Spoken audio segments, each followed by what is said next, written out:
ជំពូកទី7អំពីរដ្ឋសភាមាត្រា76ថ្មីរដ្ឋសភាមានសមាជិកតំណាងរាស្ត្រយ៉ាងតិច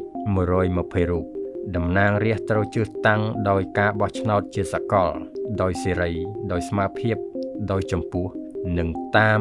វិធីជ្រើសរើសឆ្នោតជាសម្ងាត់តំណាងរាស្ត្រអាចឈរឈ្មោះបោះឆ្នោតសារជាថ្មីបាន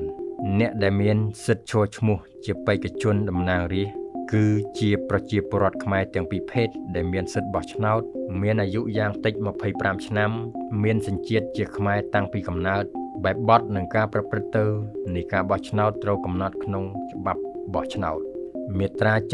77តំណាងរាស្ត្រក្នុងរដ្ឋសភាជាតំណាងប្រជាជាតិខ្មែរទាំងមូលពុំមែនគ្រាន់តែជាតំណាងប្រជាពលរដ្ឋក្នុងមណ្ឌលរបស់ខ្លួននោះទេអាណត្តិអាជ្ញាបញ្ជាទាំងឡាយត្រូវទុកជាមុខៈមាត្រា78នីតិកាលរបស់រដ្ឋសភាមានកំណត់5ឆ្នាំហើយត្រូវផុតកំណត់នៅពេលដែលរដ្ឋសភាថ្មីចូលកាន់តំណែងរដ្ឋសភាមិនអាចត្រូវបានរំលាយមុនផុតអាណត្តិបានឡើយវាលែងតែក្នុងករណីដែលរាជរដ្ឋាភិបាលត្រូវបានទម្លាក់2ដងក្នុងរយៈពេល12ខែ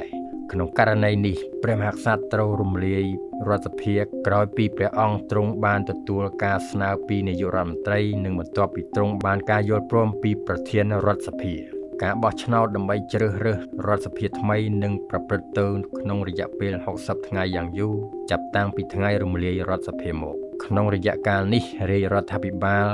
មានតែភារកិច្ចដឹកនាំការងារប្រចាំថ្ងៃតែប៉ុណ្ណោះក្នុងពេលមានសង្គ្រាមឬក្នុងកលៈទេសៈពិសេសដទៃទៀតដែលមិនអាចធ្វើការបោះឆ្នោតកើតរដ្ឋសភាអាចប្រកាសបន្តនីតិកាលរបស់ខ្លួនមួយដងបានមួយឆ្នាំតាមសំណើរបស់ព្រះមហាក្សត្រការប្រកាសបន្តនីតិកាលរបស់រដ្ឋសភាត្រូវសម្រេចដោយមតិយោបល់2/3យ៉ាងតិចនៃចំនួនសមាជិករដ្ឋសភាទាំងមូល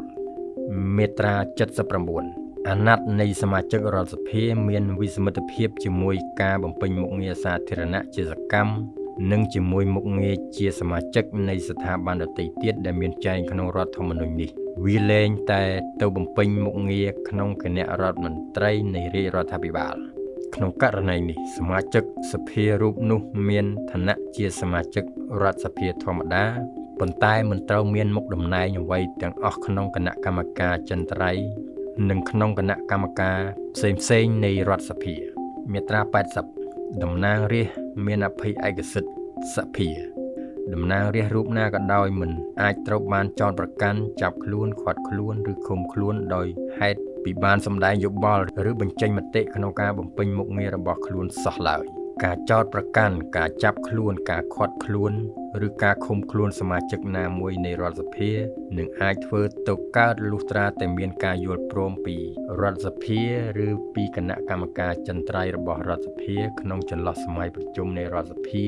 វាលែងតែក្នុងករណីបទល្មើសព្រហ្មទណ្ឌជាក់ស្ដែងក្នុងករណីខាងក្រោយនេះក្រសួងមានសមត្ថកិច្ចត្រូវធ្វើសេចក្តីរាយការណ៍ជូនរដ្ឋសភាឬជូនគណៈកម្មការចិន្ត្រៃយ៍របស់រដ្ឋសភាជាបន្ទាន់ដើម្បីសម្រេចសេចក្តីសម្រេចរបស់គណៈកម្មការចិន្ត្រៃយ៍របស់រដ្ឋសភាត្រូវដាក់ជូនសម័យប្រជុំរដ្ឋសភាខាងមុខដើម្បីអនុម័តមតិភាគច្រើន2/3នៃសមាជិករដ្ឋសភាទាំងមូលក្នុងករណីទាំងអស់ខាងលើនេះការឃុំខ្លួនការចោទប្រកាន់តំណាងរាស្ត្រណាមួយត្រូវផ្អាកប្រសិនបើរដ្ឋសភាបានបញ្ចេញមតិឲ្យផ្អាកតាមមតិភាគច្រើន3/4នៃចំនួនសមាជិករដ្ឋសភាទាំងមូលមាត្រា81រដ្ឋសភាមានថវិកាស្វយ័តសម្រាប់ដំណើរការតំណាងរាស្ត្រត្រូវទទួលប្រាក់បំណាច់មាត្រា82ថ្មីមួយ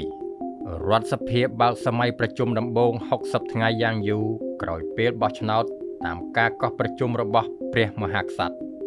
មុនចាប់ផ្ដើមការងាររបស់ខ្លួនរដ្ឋសភាត្រូវប្រកាសសុពលភាពនៃអាណត្តិរបស់សមាជិកនីមួយៗនិងត្រូវបោះឆ្នោតជ្រើសរើសដាច់ដោយឡែកពីគ្នានៅប្រធានអនុប្រធានរដ្ឋសភា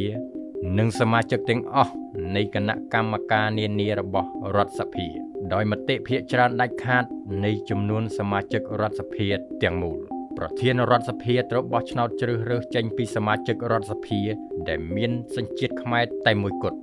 រដ្ឋសភាត្រូវអនុម័តបទបញ្ជាផ្ទៃក្នុងដោយមតិភាគច្រើនដាច់ខាតនៃចំនួនសមាជិករដ្ឋសភាទាំងមូលតំណាងរាស្ត្រទាំងអស់ត្រូវធ្វើសច្ចាប្រណិធានមុនចូលកាន់តំណែង ដោយមានខ្លឹមសារចែងក្នុងឧបសម្ព័ន្ធទី5នៃរដ្ឋធម្មនុញ្ញមាត្រា83រដ្ឋសភាប្រជុំជាសាមញ្ញ2ដងក្នុងមួយឆ្នាំសម័យប្រជុំនីមួយៗមានធរៈវេលាយ៉ាងតិច3ខែបើមានសំណូមពរពីព្រះមហាក្សត្រឬសេចក្តីស្នើសុំពីនាយករដ្ឋមន្ត្រីឬពីសមាជិករដ្ឋសភាចំនួន1/3យ៉ាងតិចគណៈកម្មការចិន្ត្រៃយ៍រដ្ឋសភាកោះប្រជុំរដ្ឋសភាជាវិសាមញ្ញក្នុងករណីនេះរបៀបវិរៈជាក់លាក់នៃសម័យប្រជុំវិសាមញ្ញត្រូវផ្សាយដល់ប្រជារាស្ត្រជាមួយនឹងថ្ងៃកំណត់ប្រជុំមាត្រា84នៅចន្លោះសម័យប្រជុំរដ្ឋសភាគណៈកម្មការចិន្ត្រៃយ៍របស់រដ្ឋសភាទទួលភារកិច្ចចាត់ចែងការងារគណៈកម្មការចិន្ត្រៃយ៍របស់រដ្ឋសភារួមមានប្រធានរដ្ឋសភាអនុប្រធានរដ្ឋសភានិងប្រធានគណៈកម្មការទាំងអស់របស់រដ្ឋសភាមាត្រា85សម័យប្រជុំរដ្ឋសភាត្រូវធ្វើនៅរាជធានីនៃព្រះរាជាណាចក្រកម្ពុជាក្នុងសាលប្រជុំរបស់រដ្ឋសភា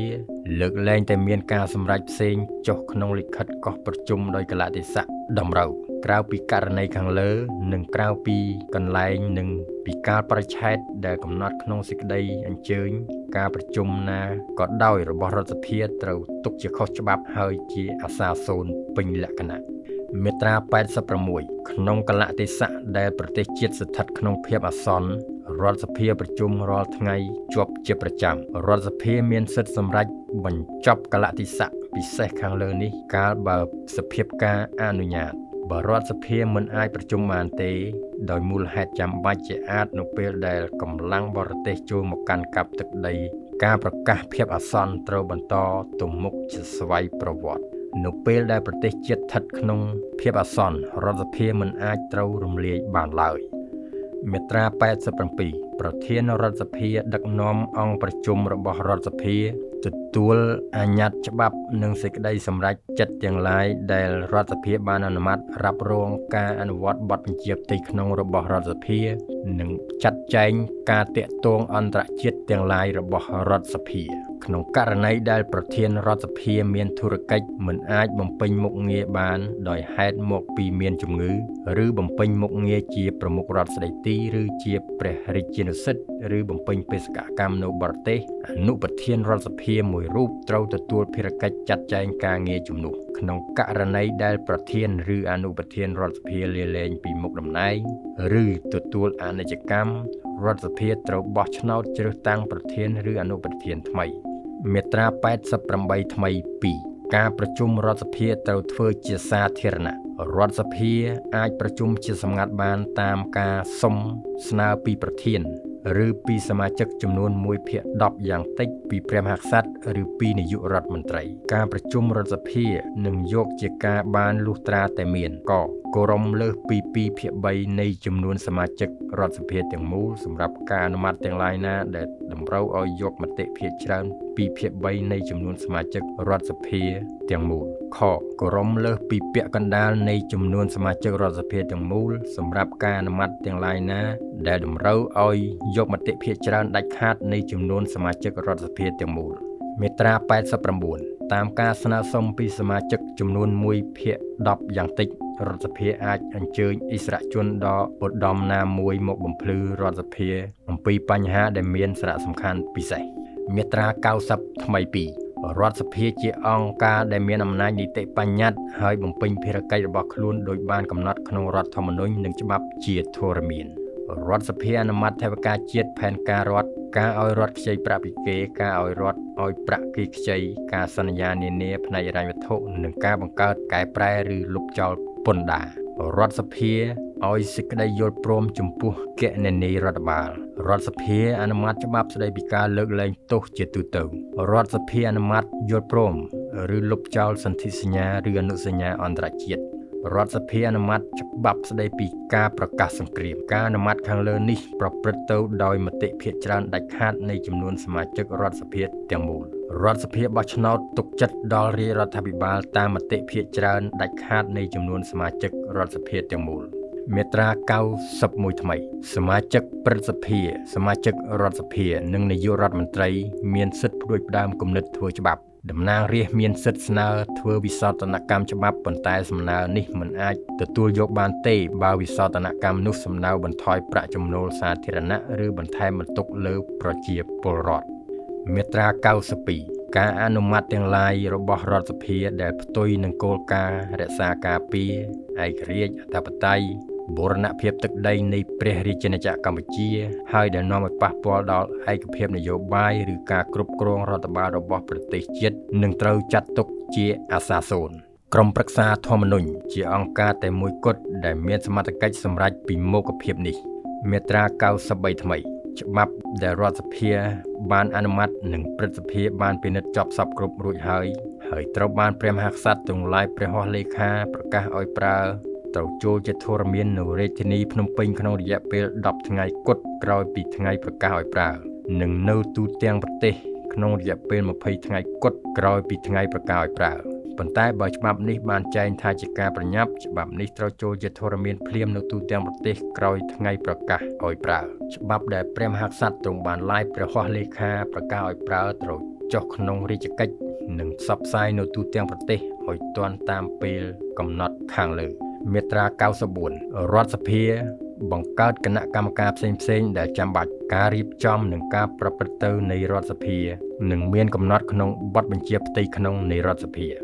មាត្រា95ក្នុងករណីមានសមាជិករដ្ឋសភាទទួលអនិច្ចកម្មលាលែងឬប្រឆាចសមាជិកភាពដែលកើតមានឡើង6ខែយ៉ាងតិចមុនចប់នីតិកាលត្រូវចាត់ការជ្រើសតាំងជំនួសសមាជិកនោះតាមលក្ខខណ្ឌកំណត់ក្នុងបទបញ្ជាផ្ទៃក្នុងរដ្ឋសភានិងក្នុងច្បាប់បោះឆ្នោតមាត្រា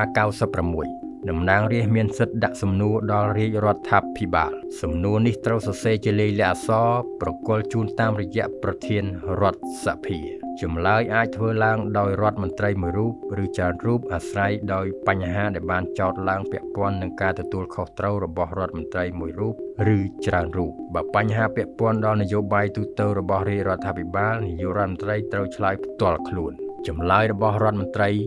ឬរបស់នាយករដ្ឋមន្ត្រីអាចធ្វើដោយផ្ទាល់មាត់ឬសរសេរជាលាយលក្ខណ៍អក្សរចម្លើយខាងលើនេះត្រូវធ្វើឡើងក្នុងរយៈពេល7ថ្ងៃបន្ទាប់ពីទទួលបានសំណួរចំពោះចម្លើយផ្ទាល់មាត់ប្រធានរដ្ឋសភាអាចសម្រេចបើកឲ្យមានឬមិនឲ្យមានការជជែកដេញដោលបើគ្មានការបើកឲ្យជជែកដេញដោលទេនោះចម្លើយរបស់រដ្ឋមន្ត្រីឬនាយករដ្ឋមន្ត្រីនឹងបញ្ចប់សំណួរតែម្ដងបើមានការបើកឲ្យជជែកដេញដោលម្ចាស់សំណួរវាគ្មិនឯទៀតនឹងរដ្ឋមន្ត្រីពាក់ព័ន្ធឬនាយករដ្ឋមន្ត្រីអាចជជែកបដូរយោបល់ក្នុងរយៈពេលដែលមិនអាចលើសពីមួយពេលប្រជុំឡើយរដ្ឋសភាកំណត់ទុកពេល1ថ្ងៃក្នុងមួយសប្តាហ៍សម្រាប់ការឆ្លើយសំណួរទោះបីយ៉ាងណាក៏ដោយសម័យប្រជុំសម្រាប់ឆ្លើយសំណួរខាងលើនេះមិនអាចបើកលទ្ធភាពឲ្យមានការបោះឆ្នោតប្រភេទណាមួយបានឡើយមាត្រា